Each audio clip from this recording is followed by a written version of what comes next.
আজকের যে লাইভ অনুষ্ঠানটা আমি ঘোষণা করার পর থেকে অনেক মানুষ অনেক লোক আছেন যারা বিভিন্ন বাজে কথা বলে।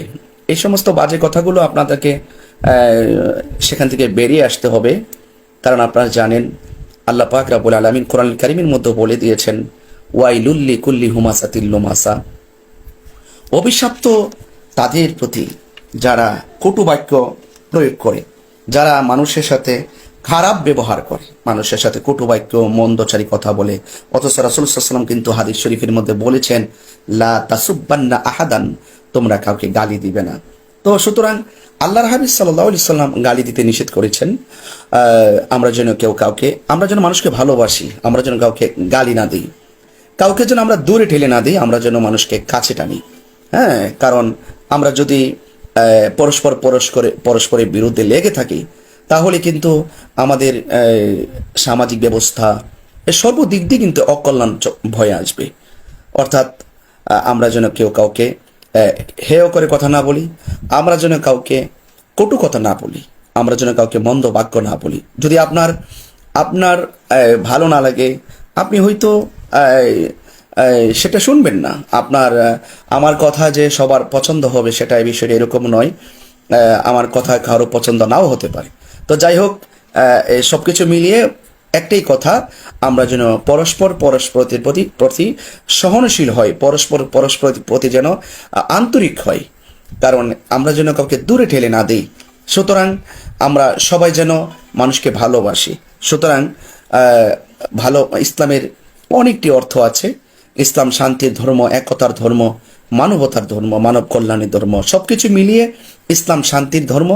ইসলামের সুশীতল ছায়াতলে যারা থাকবে তাদের উপরে আল্লাহ রহমত থাকবে, আর যারা ইসলামের সুশীতল ছায়াতলে থাকবে না তাদের উপরে কিন্তু আল্লাহ পাকের লানত বা গজব চলে আসবে। সাহেবের সাথে আমার ব্যক্তিগত কোনো বিরোধ আছে কিনা, আসলে উনি স্বচ্ছভাবে কথা বলেন এবং স্বচ্ছভাবে চলাফেরা করেন।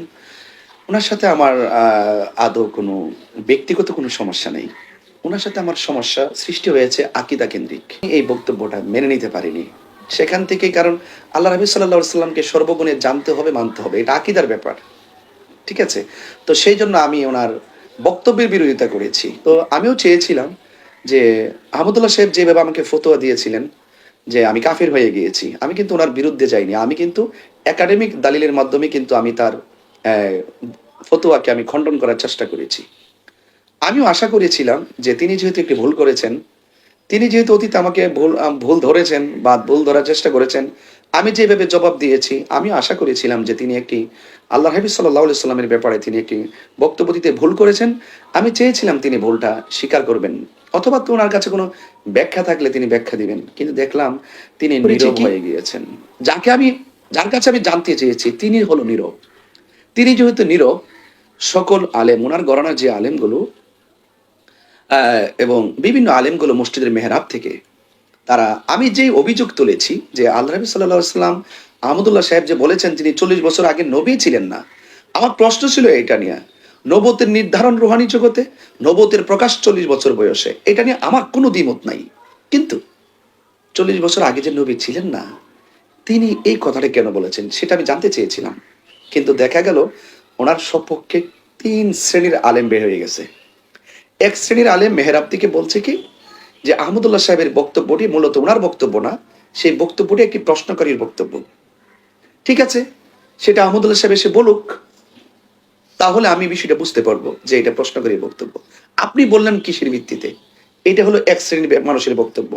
আমি দ্বিতীয়ত লক্ষ্য করেছি কি আরেক শ্রেণীর আলেমরা এসে বলতেছেন যে হ্যাঁ, আহমদুল্লাহ সাহেবের বক্তব্য সঠিক, তিনি 40 বছরের নবুয়ত পেয়েছেন, রুহানি জগৎ নবুয়ত পেয়েছেন, কিন্তু 40 বছর আগে নবী ছিল কিনা এই কথাটা কেউ বলে না।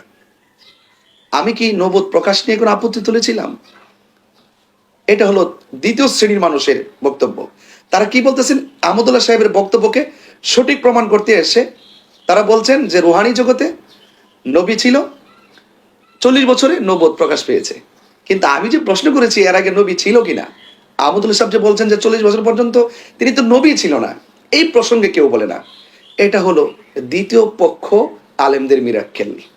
আর তৃতীয় পক্ষ আরেক দল এখন বের হয়েছে, তারা লাইভে এসে বলতেছে এটা আহলে হাদিস থেকে আসতেছে, বিভিন্ন ধরনের লোক থেকে আসছে। তারা বলতেছে হ্যাঁ 40 বছর আগে তিনি যে নবী কেউ চিনত না, তিনি নবী ছিল না, তাকে নবী হিসাবে কেউ বলতো না, রাসূল হিসেবে বলতো না, তাকে সবাই বলতো আব্দুল্লাহর বেটা মুহাম্মদ। তার মানে তারাই বক্তব্য দিয়ে প্রমাণ করতে চাচ্ছে যে তিনি এই 40 বছর নবী ছিল না। তাহলে আহমদুল্লাহ সাহেবের একটা বক্তব্যকে কেন্দ্র করে, ওনার একটা নীরবতার দ্বারা আল্লাহর হাবিব সাল্লাল্লাহু আলাইহি সাল্লামের ব্যাপারে তিনটা বেড়ে চলছে। তো আমি আশা করব আহমদুল্লাহ সাহেব নীরব না থেকে তিনি উত্তর দিবেন, এবং যারা ওনাকে বাঁচানোর জন্য, ওনার এই বক্তব্যকে আড়াল করার জন্য হাজার মিথ্যার আশ্রয় নিতেছেন, তার আল্লাহর ওয়াস্তে আপনারা চুপ থাকুন। যিনি বক্তব্য দিয়েছেন তিনি কথা বলবেন। আপনারা আমাকে ব্যক্তিগত অ্যাটাক করে কি বোঝাতে চেয়েছেন? আপনারা যা ব্যাখ্যা দিচ্ছেন তার সমস্ত মন গড়া। আমরা প্রমাণ করব যে রাসূল করিম সাল্লাল্লাহু আলাইহি সাল্লাম 40 বছর নবুয়ত পাওয়ার আগেও তিনি নবী ছিলেন। তো ইতিমধ্যেই আমি শুরুতেই আপনাদের কাছে আরজ করব, প্রিয় নবী সাল্লাল্লাহু আলাইহি সাল্লামের মহব্বতে আজকের এই লাইভটুকুন দ্বীনি খেদমতের লক্ষ্যে এবং প্রিয় নবী সাল্লাল্লাহু আলাইহি সাল্লামের ভালোবাসার নেপথ্যে এবং আল্লাহ পাক রাব্বুল আলামিনের বান্দা হিসাবে আমরা যেন দ্বীনি খেদমতের লক্ষ্যে আজকের এই লাইভটুকু আমরা বেশি বেশি করে শেয়ার করি। কারণ আমাদের যুব সমাজ, আমাদের ইয়াং জেনারেশন, তারা মোবাইল হাতে নিয়ে, আমাদের ইয়াং জেনারেশন বিশেষ করে যারা রয়েছে, তারা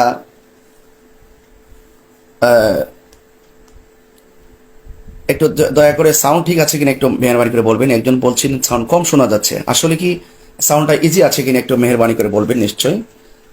তা যাই হোক, কম শোনা গেলেও যদি কথা বোঝা যায় আলহামদুলিল্লাহ। আমাদের যুব সমাজ বিভিন্নভাবে তারা বিভিন্ন দিকে ডাইভার্ট হয়ে যাচ্ছে। সেই জন্য যুব সমাজকে অপসংস্কৃতি থেকে সুস্থ ধারা এবং ইসলামী ধারায় রাসূল পাকের মহব্বতের দিকে ধাবিত করার নেপথ্যে আজকের এই ক্ষুদ্র আয়োজন। আমার ফেসবুক পেজে অনেকেই কমেন্টস বক্সে অনেকেই বিভিন্ন, তো আসলে আমি এভাবে কখনো একাকীভাবে লাইভ অনুষ্ঠানে আসি না, খুব কম আসি। গত বছর করোনার প্রাদুর্ভাবের বিভিন্ন কথা, বিভিন্ন বিষয় নিয়ে আমি উপস্থিত হয়েছিলাম, এবং গত বছর অনেক ওলামা একরামদেরকে নিয়ে আমি লাইভ অনুষ্ঠান করেছিলাম। এবছর অনেক ব্যস্ততার কারণে লাইভে আসা হচ্ছে না, এবং দেশের পরিস্থিতি। এরপর আমরা আজকে একটি ভালো কাজ করব। আমরা সবসময় যখন কোরআন সুন্নাহর কথাগুলো বলি এবং যখন